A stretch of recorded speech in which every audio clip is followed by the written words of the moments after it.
अतीक के इस दफ्तर में सिर्फ एक कमरा ही नहीं था, बल्कि तमाम वो इंतजाम थे जो आम तौर पर फिल्मों में नजर आते हैं। इसी दफ्तर में 2 कमरों का एक टॉर्चर रूम भी था, जहां ऐसे लोगों को बंद किया जाता था जो अतीक की बात नहीं मानते थे। आज से करीब 17 साल पहले यानी 2006 में उमेश पाल को भी अतीक के इसी टॉर्चर रूम में यात्राएं दी गई थी। न सिर्फ उमेश पाल के साथ मारपीट हुई थी, बल्कि करंट भी दिया गया था ताकि उमेश पाल गवाही से पलट जाए।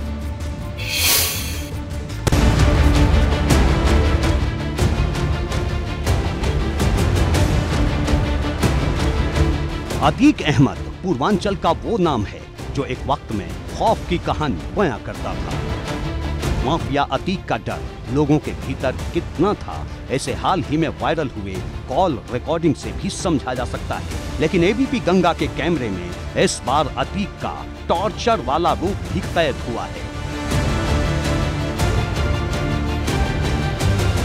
अतीक के जिस दफ्तर पर पुलिस ने कार्रवाई की, वहां 2 कमरों का एक टॉर्चर सेंटर भी बनाया गया था। बताया जा रहा है कि अतीक गैंग के गुर्गे जिस किसी से भी नाराज होते थे, उसे इसी टॉर्चर रूम में रखकर यातनाएं दी जाती थी। लोगों को हाथ पैर बांधकर लटकाया जाता था और उन्हें करंट भी दिया जाता था। 2006 में जब उमेश पाल का अपहरण किया गया, तब उन्हें भी इसी टॉर्चर रूम में रखा गया था। पीछे की तरफ 2 कमरे बनाए गए हैं। ये दोनों अतीक के टॉर्चर रूम थे। जिन लोगों को पकड़ करके लाया जाता था या जिनकी पिटाई करनी होती थी, उनको इसी जगह पर रखा जाता था। तो ये एक कमरा है, ये आप देख सकते हैं। और इस बीच उमेश पाल के परिवार वालों ने ये जानकारी दी है कि उमेश पाल को साल 2006 में जब अतीक अहमद ने अपने गुर्गों के जरिए अगवा कराया गया था, तो उमेश पाल को भी इसी दफ्तर के इसी टॉर्चर रूम में रखा गया था। गुर्गों ने जमकर पिटाई की थी। अतीक अहमद और अशरफ की मौजूदगी में उमेश पाल को यातनाएं दी गई थी, उन्हें करंट तक लगाया गया था। तो ये जो पीछे का हिस्सा है, पीछे के कमरे हैं, जिन्हें अतीक अहमद के बाहुबली के टॉर्चर रूम के तौर पर कहा जाता है। उमेश पाल को अतीक का गैंग पिछले कई सालों से परेशान कर रहा था।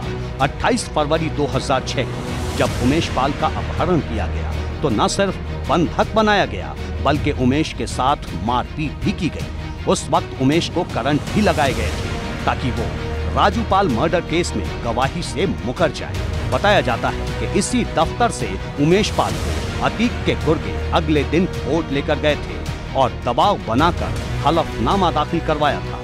अतीक का ये दफ्तर कितना खौफनाक था, इसका सिर्फ एक हिस्सा ही पुलिस की कार्रवाई में बेनकाब हुआ है।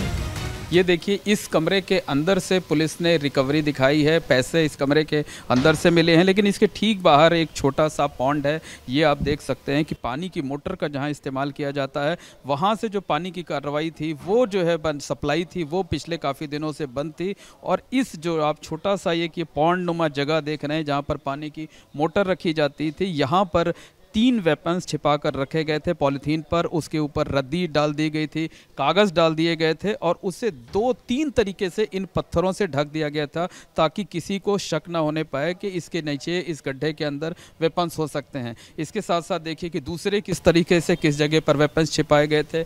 ये पीछे का जो कमरा है, उसमें अंदर एक ये दरगाह नुमा जगह है, दरगाह है जो है वो, और इसके बाहर एक गड्ढा किया गया था। गड्ढा करके यहाँ पर जो है 2 वेपन्स छिपाए गए थे। पुलिस को भले ही प्रयागराज शूटआउट के बदमाशों का पता न चल पाए, लेकिन अतीक का पूरा काला चिट्ठा धीरे धीरे खुलने लगा है। पुलिस के बयान से ये भी साफ हो गया है कि अतीक के परिवार के ज्यादातर सदस्य और कर्मचारी इस वारदात में सीधे तौर पर या तो शामिल थे या साजिश रचने में उनका हाथ था। एबीपी गंगा के लिए प्रयागराज से मोहम्मद मोइन की रिपोर्ट।